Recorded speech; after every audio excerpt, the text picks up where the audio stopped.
La desaparición de Sarah Murphy. Cuando recibí una llamada que me indicaba que debía visitar la calle Maple 14308, hogar de la familia Murphy, supe que iba a hacer algo malo. No perdí tiempo y me subí a mi auto para dirigirme allí.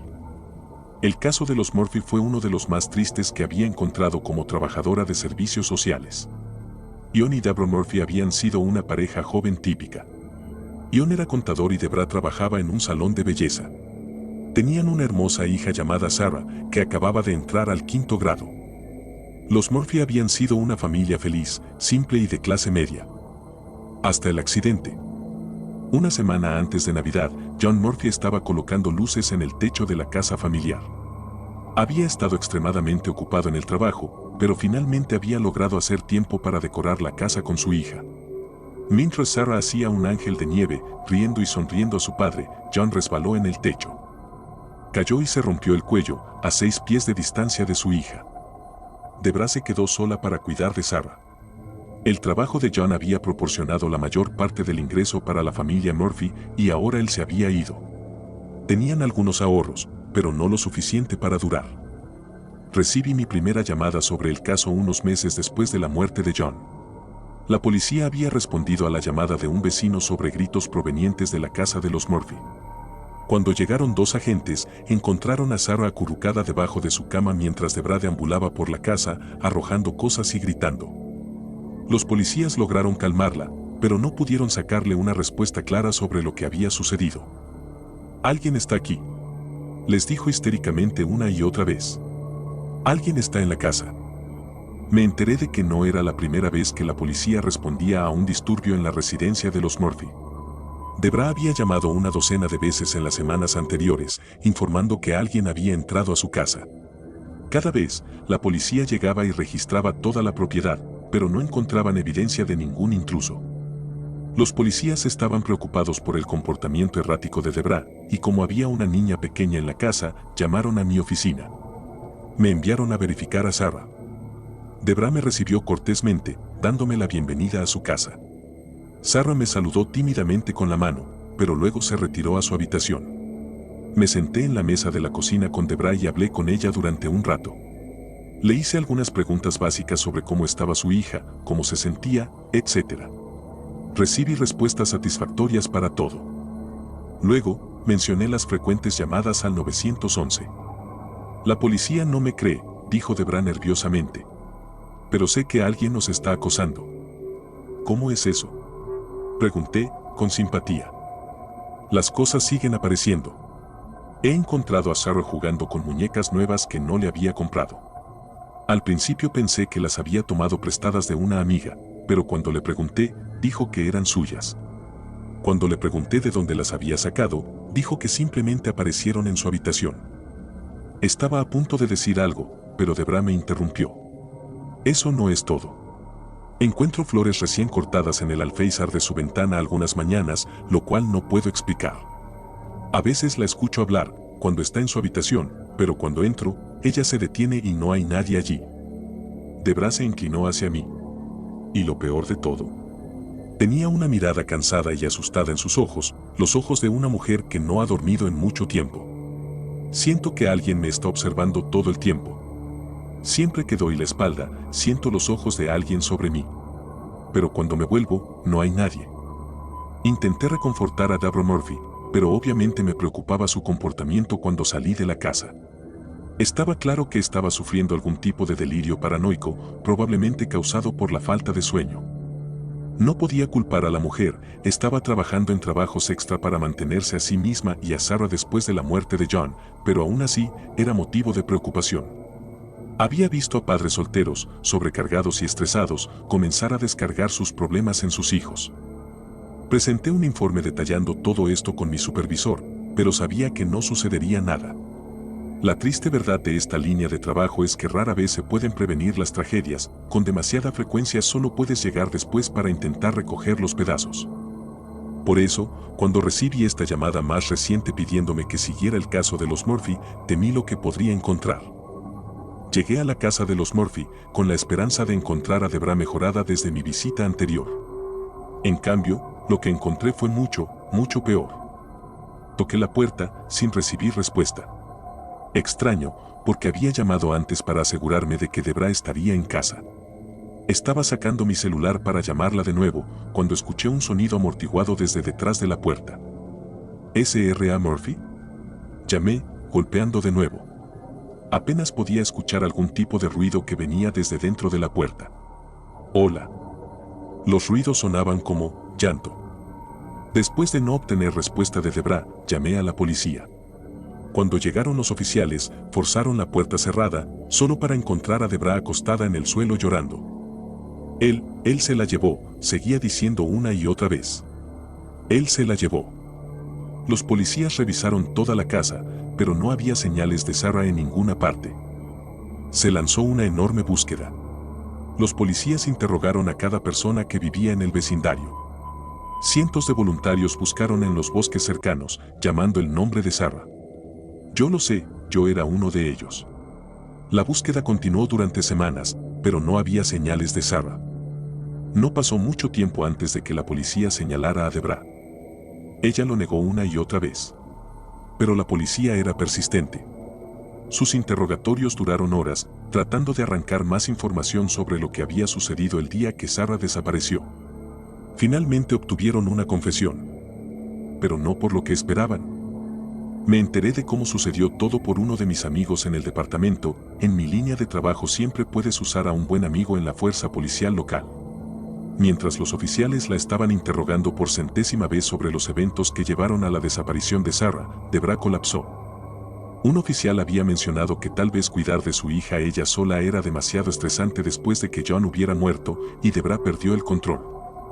Aparentemente, comenzó a gritar que no podía soportarlo más, que lo admitiría. Dijo que ella había matado a John y la desaparición de Sarah era su castigo. Cuando John cayó del techo, no se había roto el cuello. En cambio, Debra había salido corriendo para ver qué pasaba y lo encontró allí, inconsciente pero vivo. Los Murphy no habían sido la feliz familia que todos pensaban que eran. Debra y John estaban hablando de divorciarse y discutían ferozmente sobre quién obtendría la custodia. Debra le había sido infiel a John y tenía un serio problema con la bebida y podría haber perdido la custodia de Sarah. Entonces, mientras Debra estaba de pie sobre el cuerpo inconsciente de John, vio su oportunidad. Rompió su cuello con un ladrillo y luego llamó a la ambulancia. No hubo ninguna investigación, parecía un simple accidente cotidiano. Trágico, pero no se sospechaba de ninguna maldad. Los detectives en la sala de interrogatorios estaban en shock. Debra se aferraba firmemente a su historia de que la desaparición de Sarah era una especie de castigo espiritual por la muerte de John. Debra fue acusada de asesinato y actualmente reside en un hospital psiquiátrico, balbuceando sobre expiar sus pecados. Sarah nunca fue encontrada. La búsqueda se canceló después de unas semanas y gradualmente la policía dejó de buscar por completo. Fue solo otro caso sin resolver, para ser descartado y olvidado. Estaba camino a casa desde el trabajo, aproximadamente un mes después de la desaparición de Sarah. Había sido un día largo y estaba exhausta. Estaba en la autopista, a punto de tomar mi salida, cuando algo me hizo dudar. Pasé mi salida y, en cambio, me dirigí a la calle Maple 14308, la antigua casa de la familia Murphy. Entré en el camino de entrada, mirando el césped crecido y la casa abandonada. Di vueltas por ella, ni siquiera seguro de que estaba buscando o que me había traído aquí. Mientras deambulaba sin rumbo, vi algo sentado en el alféizar de una de las ventanas traseras. Era un ramo de flores. Las recogí, mirando confundida. Estaban recién cortadas y no podían haber estado aquí durante mucho tiempo. Miré por la ventana junto a la que habían estado sentadas y vi una pequeña cama morada y paredes rosa claro. Era la habitación de Sarah. Miré de nuevo las flores, notando esta vez una pequeña tarjeta doblada dentro del ramo. Al despegarla, encontré un mensaje escrito en una cursiva desordenada. La princesa de papá. Escuché una risita infantil y levanté la vista. Al otro lado del patio trasero, vi a dos figuras alejándose hacia el bosque. Un hombre y una niña que sostenía su mano, desapareciendo de la vista. La desaparición de Ashley, Kansas. En algún momento durante la noche del 16 de agosto de 1952, el pequeño pueblo de Ashley, Kansas, dejó de existir. A las 3:28 de la mañana del 17 de agosto de 1952, el Servicio Geológico de los Estados Unidos registró un terremoto de magnitud 7.9. El terremoto se sintió en todo el estado y la mayor parte del medio oeste. El epicentro se determinó estar directamente bajo Ashley, Kansas.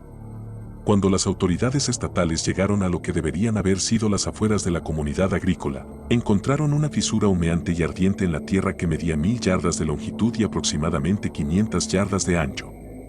La profundidad de la fisura nunca se determinó. Después de 12 días, la búsqueda estatal y local de los 679 residentes desaparecidos de Ashley, Kansas, fue cancelada por el gobierno del estado de Kansas a las 9:15 de la noche del 29 de agosto de 1952. Se supuso que los 679 residentes estaban muertos.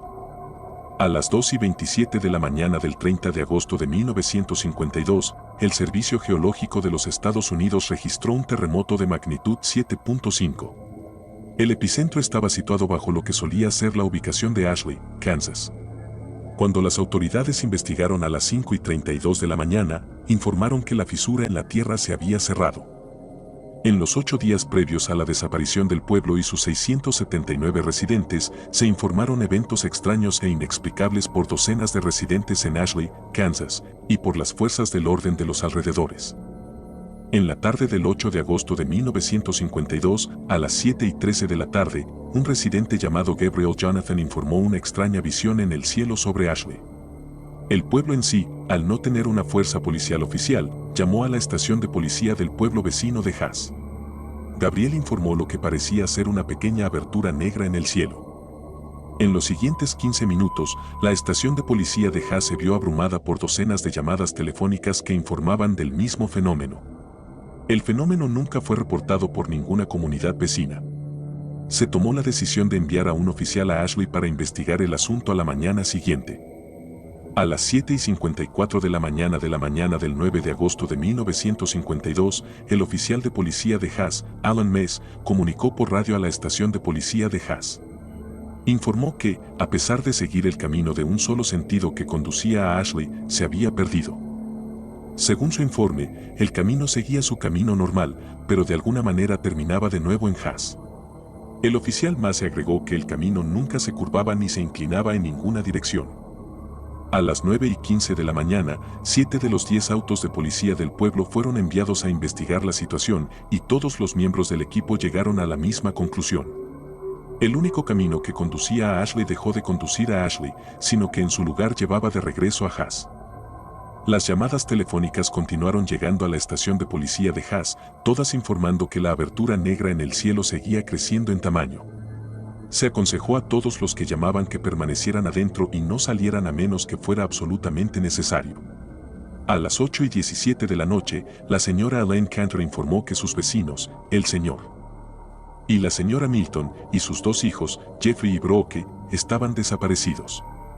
Según la llamada telefónica de la señora Cantor, los Milton intentaron salir del pueblo en su automóvil familiar más temprano en la noche. Nunca regresaron. Las autoridades de Haas nunca informaron sobre el automóvil o las personas que subían por el camino de un solo sentido. A las 7:38 de la mañana del 10 de agosto de 1952, llamadas telefónicas desde Ashley a la estación de policía de Haas informaron que el pueblo estaba en total oscuridad. El sol nunca había salido. A las 10:15 de la mañana, a pedido de las fuerzas del orden de Haas, un helicóptero de Topeka, Kansas, sobrevoló la región donde se encontraba Ashley, Kansas. El pueblo nunca fue observado desde el aire. A las 12:43 del mediodía de la tarde del 11 de agosto de 1952, la señora Phoebe Danilowski llamó a la estación de policía de Haas. Informó que su hija Erika había comenzado a tener conversaciones con su padre, quien murió 3 años antes en un accidente automovilístico bajo los efectos del alcohol. Para aumentar su preocupación, la señora Danilowski informó que Erika estaba intentando salir afuera en la oscuridad para unirse a ellos. Durante las próximas 12 horas, se realizaron un total de 329 llamadas telefónicas a la estación de policía de Haas, todas describiendo fenómenos similares con los niños del pueblo. La mañana siguiente, el 12 de agosto de 1952, la situación se volvió grave. Durante la noche, los 217 niños del pueblo de Ashley, Kansas, desaparecieron. Se realizaron un total de 421 llamadas telefónicas al Departamento de Policía de Haas. Incapaces de prestar ninguna asistencia útil, las fuerzas del orden de Haas instruyeron a todos los que llamaban a permanecer adentro y evitar cualquier intento de encontrar a los niños desaparecidos. A las 5:19 de la tarde del 13 de agosto de 1952, el anciano de Ashley, Scott Luntz, informó de un creciente y distante incendio hacia el sur. Según su descripción, el fuego parecía convertir el negro distante en rojo brillante y naranja, que parecía extenderse alto en el cielo. A lo largo del día, continuaron llegando llamadas, indicando que el fuego, además de moverse hacia el norte, ahora parecía salir del cielo negro. Ninguna comunidad vecina ni autoridad policial presenció nunca ningún incendio. Los informes continuaron hasta las 12:09 de la mañana del 14 de agosto de 1952. La última llamada telefónica, realizada por un tal señor Benjamin Endicott, informó que el fuego en el cielo se había vuelto tan intenso que comenzó a aparecer como de día sobre el pueblo. La llamada telefónica terminó abruptamente. Benjamin Endicott en la llamada telefónica. Benjamin, esperen, espera. Silencio continuado. Benjamin, sí, veo algo. Está hacia el sur. Parece ser. Fin de la llamada. La siguiente llamada telefónica no se realizaría hasta la tarde siguiente. A continuación, se presenta la transcripción completa de la última llamada telefónica recibida por el Departamento de Policía de Haas desde el pueblo de Ashley, Kansas. Se realizó a las 9:46 de la noche del 15 de agosto de 1952. En esta llamada telefónica grabada, el oficial de guardia es el oficial Peter Walsh. La persona que llama ha sido identificada como la señora April Foster. Inicio de la llamada. Oficial Welsh, Departamento de Policía de Haas. Estática amortiguada. Oficial Welsh, hola. Foster, sí, hola. Oficial Welsh, señora, ¿con quién estoy hablando? Foster, mi nombre es April Foster. 2, por favor, señor. Por favor, ayúdeme. Oficial Welsh, ¿qué está sucediendo, señora? Foster, anoche volvieron. Oficial Welsh, señora, necesito que... Foster, anoche volvieron, llora. Oficial Welsh, señora, necesito que se calme y hable claramente. ¿Qué pasó? ¿Quién volvió? Foster, sollozando. Todos. Oficial Welsh, todos. Foster, todos vinieron en el fuego. Oficial Welsh, ¿qué quiere decir con todos? Foster, vi a mi hijo anoche. Estaba caminando por la calle. Estaba quemado. Jesucristo, estaba quemado. Oficial Welsh, señora, yo. Foster murió el año pasado. Lo crié desde que era un bebé, solo él y yo. Le dije que tuviera cuidado con los autos cuando andaba en bicicleta, pero nunca quiso escuchar. Oficial Welsh, señora, lo que está diciendo no tiene sentido. Dijo que todos volvieron. Foster, ¿me estás escuchando? Todos volvieron. Todos los que murieron o desaparecieron están de vuelta. Y nos están buscando, llora. Él dijo, mamá, estoy bien ahora. Mira, puedo caminar de nuevo. ¿Dónde estás, mamá? Quiero verte. Sollozos. Oficial Welsh, señora, ¿dónde está ahora? ¿Está a salvo? Foster, estoy escondida. Como todos los demás. Los vimos venir por los campos y algunas personas les abrieron las puertas. Dios, los gritos. No sé qué les pasó. Pero sus casas se incendiaron y se derrumbaron. Tengo las cortinas cerradas. Estoy escondida en el armario ahora mismo y... Silencio. Oficial Welsh, señora, todo está bien, está bien.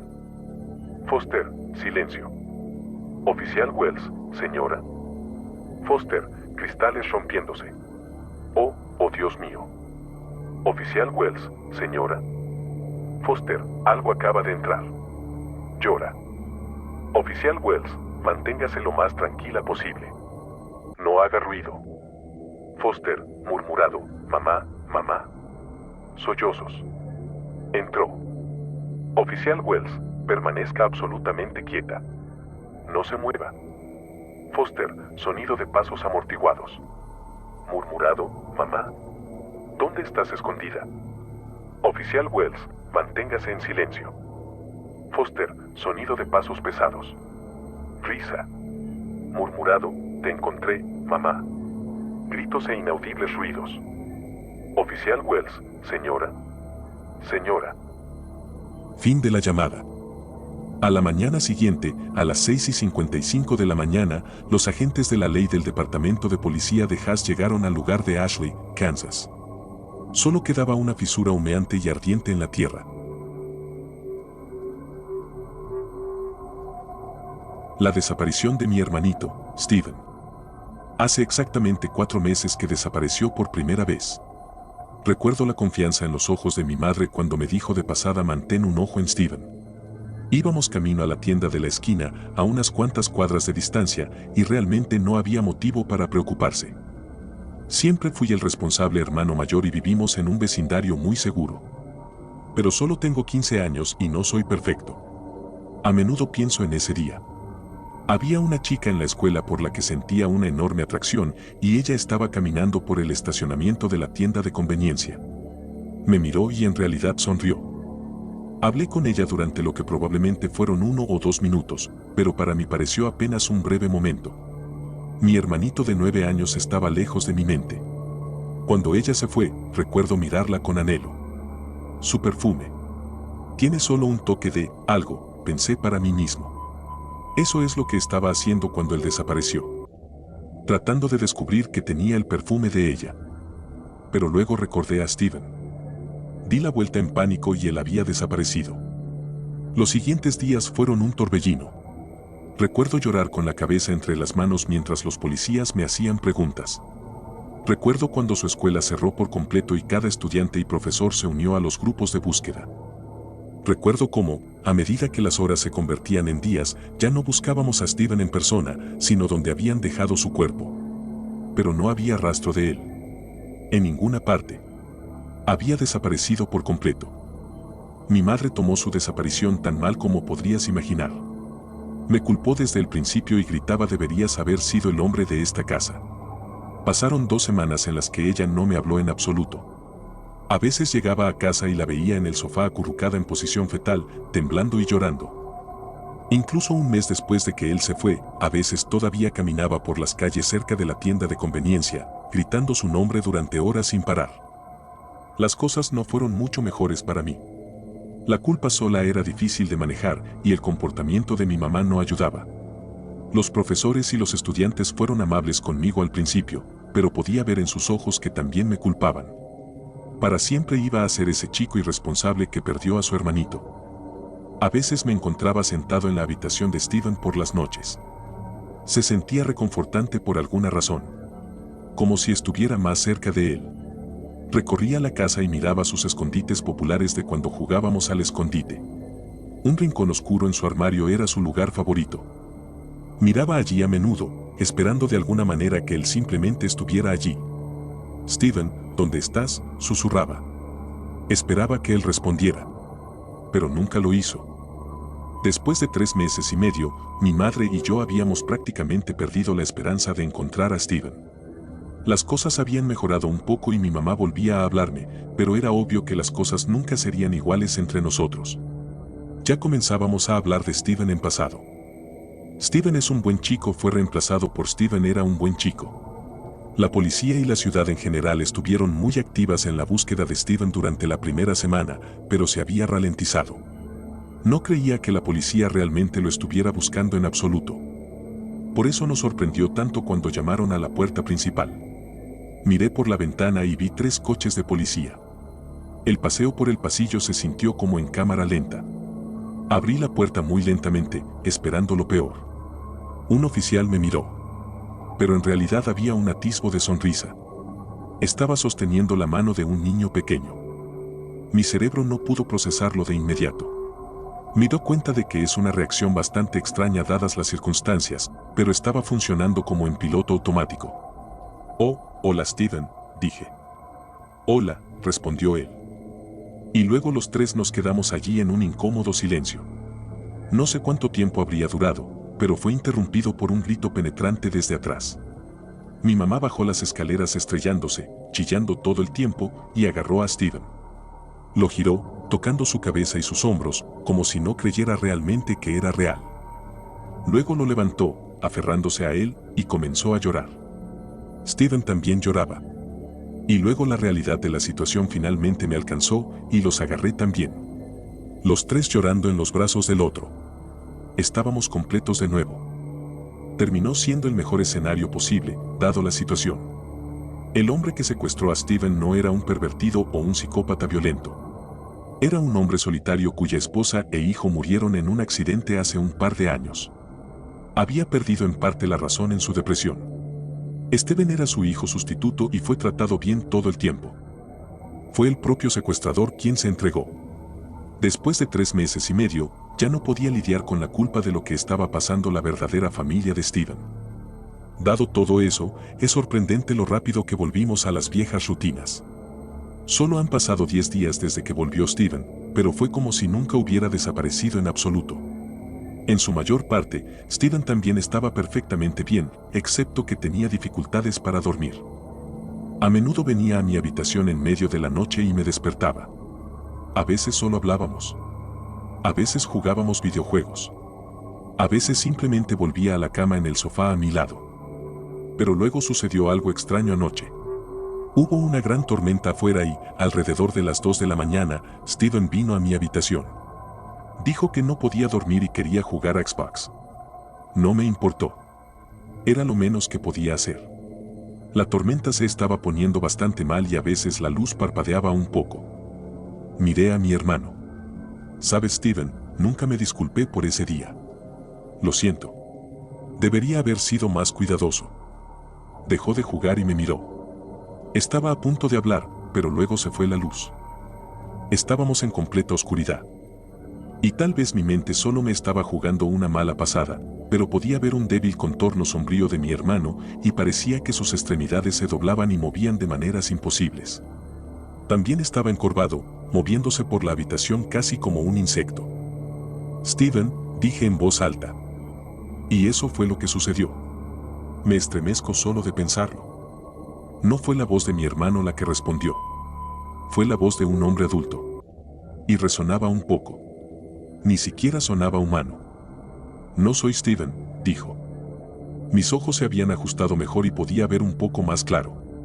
Parecía que sus piernas estaban envueltas sobre su cabeza y de alguna manera se movía por el suelo con las manos. Se acercaba a mí. Y luego las luces volvieron a encenderse. En un instante, las extremidades de Steven volvieron a la normalidad. Le pregunté a Steven qué había pasado, pero lo negó todo. Afirmó que no había dicho ni una palabra en la oscuridad y que no estaba doblando sus miembros de manera extraña.